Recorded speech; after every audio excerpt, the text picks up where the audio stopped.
Yan. Tapos kalabasa, pampalinaw sa mata kong nang lalabo na. Dahil sa'yo, char. Sarap, parang ako, char. Sarap. Guys, nagpiprito ako ng isda, guys. Galing pa sa freezer ko, kaya namula yung mata nila. Ilalagay ko siya sa uting bisaya.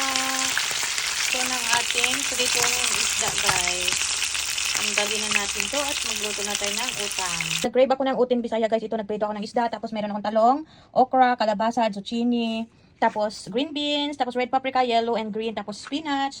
Tapos kamatis, luya, sibuyas na dahon at saka red onions. Ito ang gagawin nating utan bisaya ngayon, guys. Kumakain ba kayo nito? Bye! Yan, guys. Ilagay natin ang ating sibuyas, kamatis, tapos luya para sa ating utan.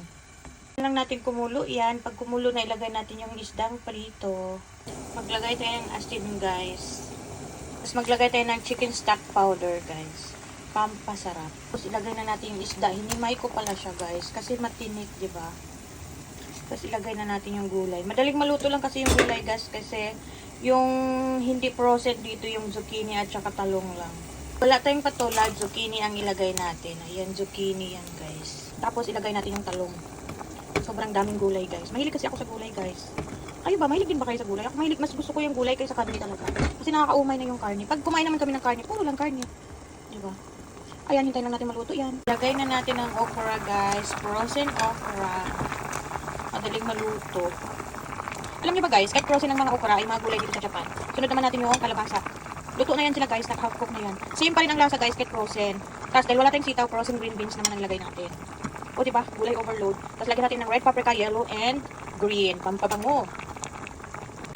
Haluin lang natin. Madaling maluto na lang ito kasi luto na yung mga frozen na gulay. Isang kulo lang ito, okay na.